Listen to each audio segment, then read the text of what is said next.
Hello friends, welcome to my channel. இன்றைக்கி நம்ம என்ன பார்க்க போகிறோம்னு பார்த்தீங்கன்னா, ராஷ்டிர பாஷாவில் ஃபஸ்ட்டு ரோமனில் இம்பார்ட்டண்ட்டான இஆர்சியை தான் பார்க்க போகிறோம்.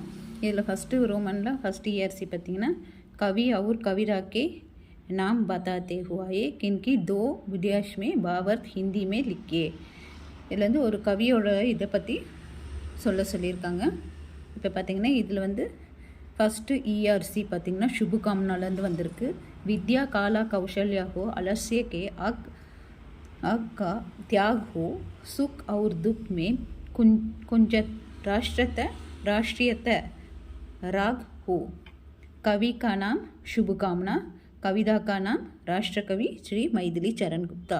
இதில் என்ன கேட்டிருக்காங்கன்னா, உங்களுக்கு அறிவு, கலை மற்றும் அதாவது அறிவு, திறமை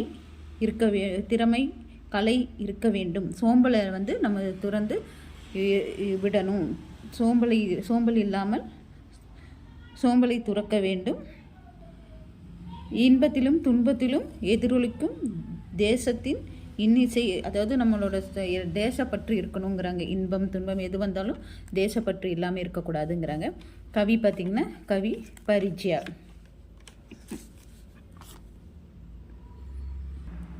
कवि का नाम வந்து शुभकामना, कविता का नाम शुभकामना, कवि का नाम ஸ்ரீ மைதிலி சரண் குப்தா. கவி பரிச்சய, அதாவது கவிஞர் பற்றி ஒரு சிறிய அறிமுகம். शुभकामना नामक इस कविता के कवि श्री राष्ट्रकवि मैथिली चरण गुप्ता. इनका जन्म सन 1886 में सिरगांव में इंजिस का हुआ था. भारत सरकार के संत सत्य के बनाए गए. இவங்க வந்து நாடாளுமன்ற உறுப்பினராகவும் இருந்தாங்க. இவர் வந்து சிர்காவ்ங்கிற இடத்துல இன்ஜான்ஸ்ங்கிற இடத்துல சிர்காவில் பிறந்தாங்க. இவங்களுக்கு பத்மபூஷன் அவார்டும் கிடச்சிருக்கு. மைதிலி சரண் குப்தா ஹிந்திக்கே மகாகவி. ஹிந்தியில் கேட்டிங்கன்னா இவருக்கு ஒரு பெரிய கவிஞர். இவரோட ரச்சனாயே, இவருடைய தொகுப்புகள் பார்த்திங்கன்னா சங்கேத், பஞ்சவட்டி, பாரத் பாரதி, யசோதரா ஆதி. संदर्भ பார்த்திங்கன்னா राष्ट्रकवि मैथिली चरण गुप्ता के शुभकामना नामक इस कविता में भारतवासी का कल्याण की कामना करते. அதாவது இதில் என்ன சொல்லியிருக்காங்கன்னா, அவங்க பாரதவாசியோட, அதாவது பாரத மக்களுக்கு வந்து சரண் குப்தாக்கே பஞ்சவட்டி இந்த கவிதையில் இருக்காங்க. இவங்க வந்து சுபகாமனா இந்த கவிதையில் என்ன சொல்லியிருக்காங்கன்னா, இந்திய மக்கள் நலனுக்காக அவங்க கடவுள்கிட்ட பிரார்த்திக்கிறாங்க. இந்திய மக்கள் ஒவ்வொரு தேசிய இந்தியன்கிற உணர்வோட இருக்கணும் அப்படின்ட்டு உன்கி பலாய் கேலியே ஈஸ்வரசே பிரார்த்தனா கர்த்தே ஹை, கடவுள்கிட்ட பிரார்த்திக்கிறாங்க.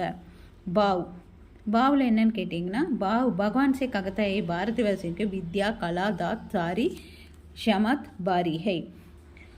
அதாவது இந்திய மக்களிடம் என்னெல்லாம் இது இருக்குதுன்னு பார்த்தீங்கன்னா, கலை, எல்லா விஷயங்களும் அந்த கவிஞர் வந்து கடவுளிடம் பிரார்த்திக்கிறார்.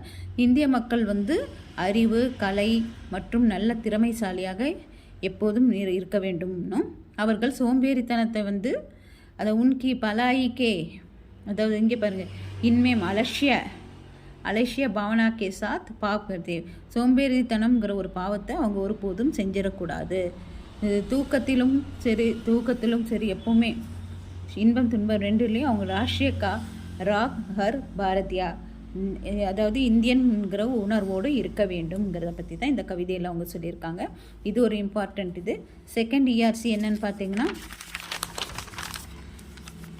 அப்புறம் இதில் விசேஷம் என்னன்னு பார்த்தீங்கன்னா, அவருடைய கவிஞரோட விருப்பம் என்னென்னா, சதா எப்போவுமே மகிழ்ச்சியாக இருக்கட்டும், இந்திய மக்கள் எப்போதும் மகிழ்ச்சியாகவே இருக்கட்டும். புண்ணிய டஹரேனா சத்கா கபி விஷ்லித் ஹோயே, அதாவது நல்ல பாதையில் போகணும் அப்படிங்கிறதா. நெக்ஸ்ட் வந்து ஜக் பண்டிட் அதி சுக் சே, ஜக் பண்டிட் பிட்டித் கிரே அதி சுக் சே மனாவ் ஜாக் பண்ட் ஜாவே சுக் துக் சுக் சே ஓ சுக் துக் சே. இந்த கவிதையில் பார்த்தீங்கன்னா இன்பம் துன்பம் பற்றி சொல்லியிருக்காங்க. சுக்னா இன்பம், துக்னா துன்பம். கவிதா கா நாம் வந்து சுக் துக். கவி கா நாம் வந்து சுமித்ரா நந்தன் பந்த். கவி கா பரிச்சயில் பார்த்திங்கன்னா சுக் துக் நாமக் இஸ் கவிதா கே கவி ஸ்ரீ சுமித்ரா நந்தன் பந்த். இன்கா ஜென்மம் 19 में हिमालय पास अल्मोटा हुआ था. ஹிமாலயத்துக்கிட்ட இருக்கிற அல்மோட்டாங்கிறதுல பிறந்தாங்க. இன்கா ஸ்வர்கதாஸ் அவங்க உயிர் நீத்தது பார்த்திங்கன்னா 1974 சரிங்களா. சந்தர்ப் சுக் துக் நாமக் கவிதா கி இன் பக்தியம் கே மாணவ கே ஜீவன் சே சம்பத்தீர். அதாவது இந்த சுக் துக்குங்கிறது நம்மளோட வாழ்க்கையோட தொடர்புடைய கவிதைன்னு சொல்கிறாங்க. கவி ககத்தா கே ஜீவன் மேம் சுக் और दुख दोनों के मिश्रण होना चाहिए.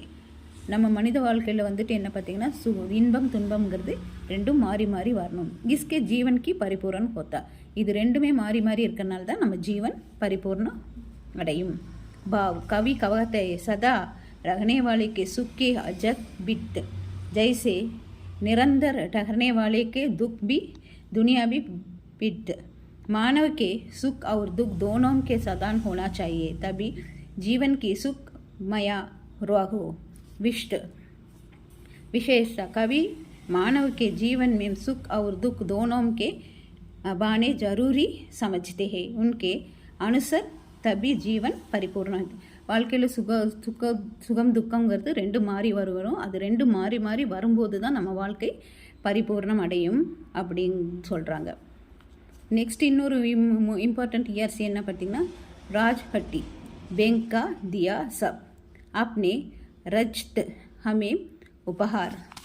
அதாவது இது வந்து என்னன்னா கிலவுனாலேருந்து லுங்கா வகி வகி லுங்கா மேம் மஜல் காயா வக் ராஜ்குமார். कविता का नाम खिलौना बोम्मई.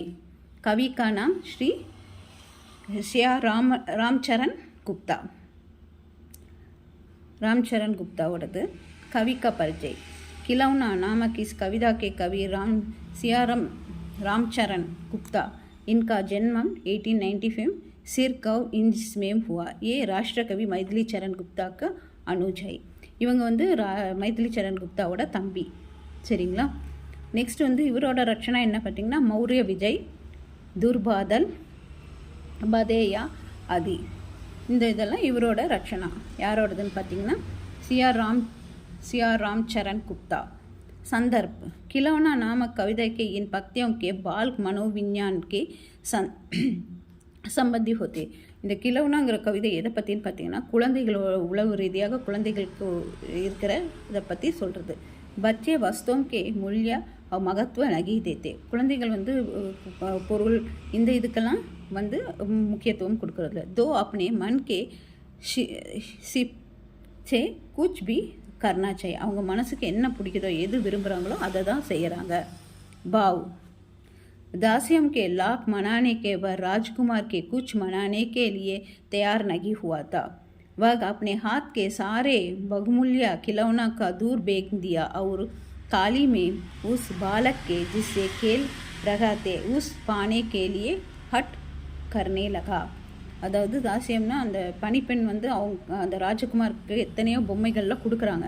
ஆனால் அவர் எல்லாத்தையுமே வக अपने हाथ में सारे बहुमूल्य खिलौना दूर பேக் எல்லாத்தையுமே தூக்கி வீசிட்டு அவர் என்ன பண்ணுறாருன்னா வெளியே அந்த பையன் சிறுவன் ஒரு பையன் விளையாடிட்டு இருக்க அந்த பொம்மை தான் வேணும்னு சொல்கிறாரு. विशेषता कवि का हर पक्तियों के बालक का मनोविज्ञान की झलक बचपन का यथार्थ चित्रण के पक्तियों हुआ था. இதில் வந்து குழந்தைகளோட யதார்த்தமான விஷயங்களை வந்து கவி சொல்லியிருக்காருங்கிறது தான் இதுவும் ஒரு இம்பார்ட்டன்ட். இந்த 3 எஸ்ஸேவும் நான் உங்களுக்கு ரிவிஷனாக கொடுத்துருக்கேன். இது 3ம் படிங்க. ஏதாவது இருந்தாலும் கமெண்ட் செக்ஷனில் சொல்லுங்கள் ஃப்ரெண்ட்ஸ். நெக்ஸ்ட் வந்து இப்படி ஒவ்வொரு நாளுக்கும் ஒவ்வொரு ரோமன் ரிவிஷன் பண்ணிக்குவோம். நாளைக்கு 2 எஸ்ஸே பார்க்கலாம். Okay friends, take care, bye bye, see you.